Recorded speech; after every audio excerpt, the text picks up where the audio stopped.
I can't even begin to tell you the frustration I had as a fan owning these Funko Pops for a year, watching Black Widow get delayed, and me staring at this guy thinking, why is he holding a smaller version of himself?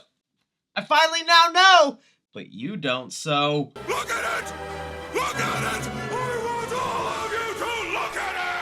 Hey guys, thanks so much for clicking on this video. My name is Chris. I recently just got done watching Black Widow thanks to Disney sending me a digital screener. And with Black Widow, we follow the story of Natasha Romanoff, played by Scarlett Johansson. This film takes place in between Civil War and Infinity War on the MCU timeline. When Natasha is on the run thanks to Sokovia Accords, her past catches up to her and she's thrown into an adventure where she has to come face to face with some unfinished business of her past. And that's all pretty much without giving any spoilers to you guys. This is a spoiler-free review. I am going to be doing a spoiler video on this movie once the film is released, so be sure you're subscribed and hitting that like button to be notified of that. But with the Black Widow movie, I was always kind of iffy on whether they should do it. Of course, I think Black Widow should be getting a movie. She's one of the OG Avengers, and if anyone deserved a solo film, I do think it was her, but I think the timing of them wanting to do it after us now knowing that Black Widow is dead in the MCU, she's gone, it doesn't look like she's coming back, and then you would think, okay, this is a prequel, so they're finally going to do that whole Budapest story that they're always talking about and hinting at. But no, it's a little side adventure that she had in between Civil War and Infinity War. I'm like, okay. And now having come out of it,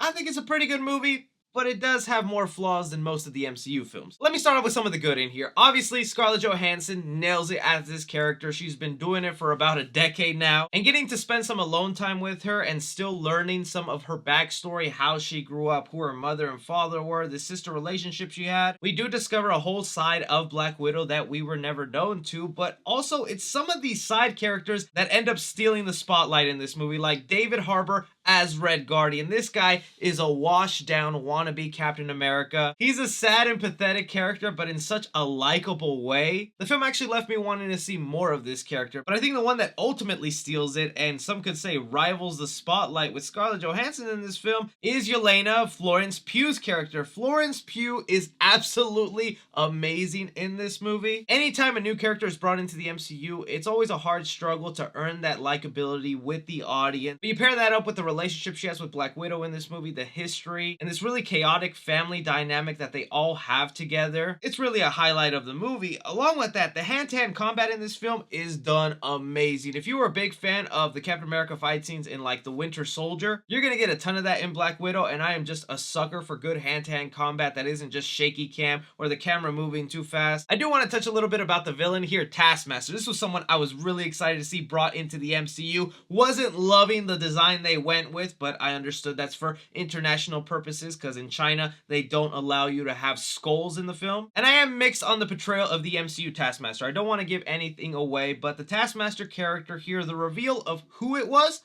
I dug. I thought it was kind of cool, but the execution and the use of the Taskmaster character in this movie, I thought wasn't really well done. Taskmaster is more used as a tool instead of like a real threatening villain. Don't get me wrong, Taskmaster is threatening and you can tell these are some really cool powers that this character has. I definitely got like Terminator vibes from this Taskmaster every time this villain shows up on screen. But at the end of the day, I just felt like the Taskmaster character was used as a tool when this villain could have totally have been the main center bad guy. Another positive thing I do want to give credit to this movie before I go into some of my more negatives and flaws with this film is that even though I was fully expecting for me not to be all that invested in this film, because it's like, I know how the Black Widow character ends. I'm never a big fan of when franchises do this, that after a main character dies in their films, they think, oh, let's go ahead and now show a prequel, because that's going to change your entire mind and perception of that death. And that's what I kind of felt like going into Black Widow, that it was just going to be something that didn't move the MCU forward, and it's kind of like too little too late. You should have given Black Widow this movie years ago. So with that said, is my suspense going to be there? I know she's going to make it out of this story, and she's eventually going to have to meet up with Captain America to go on their little journey until we see them in Infinity War. But this movie does the clever thing and only expands the MCU, definitely sets up things that we're going to see later on, whether it's in a Disney Plus series or an actual movie, because you never know. And that is only because the movie nailed the setup here, but sometimes that's what the movie felt like, is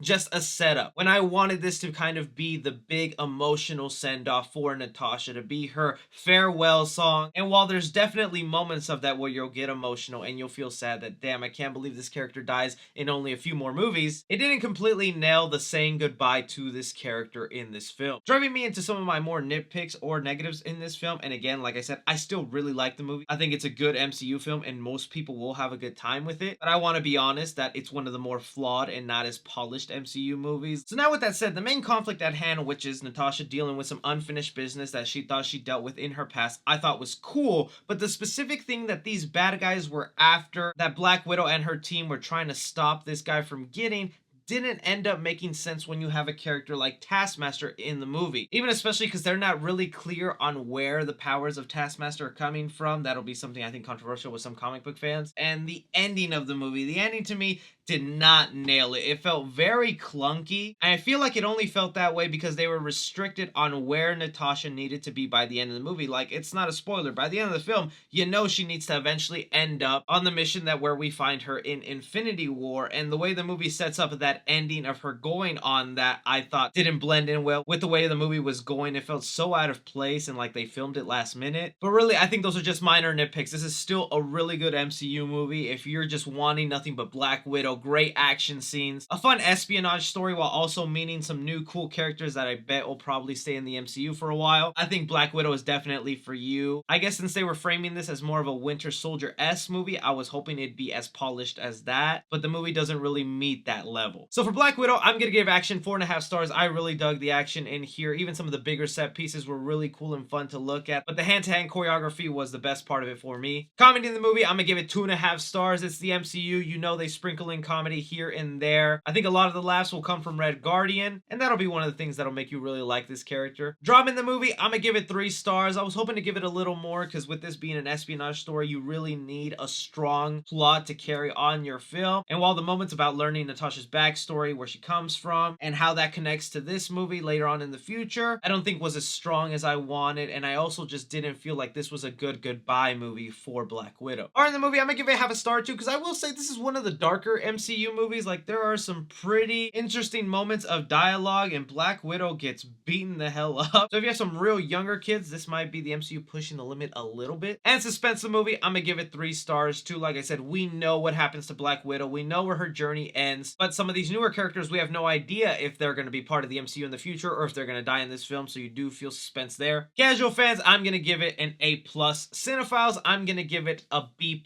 And critically, I'm going to give it a B+. For Black Widow, I think this is definitely one you check out in the theater.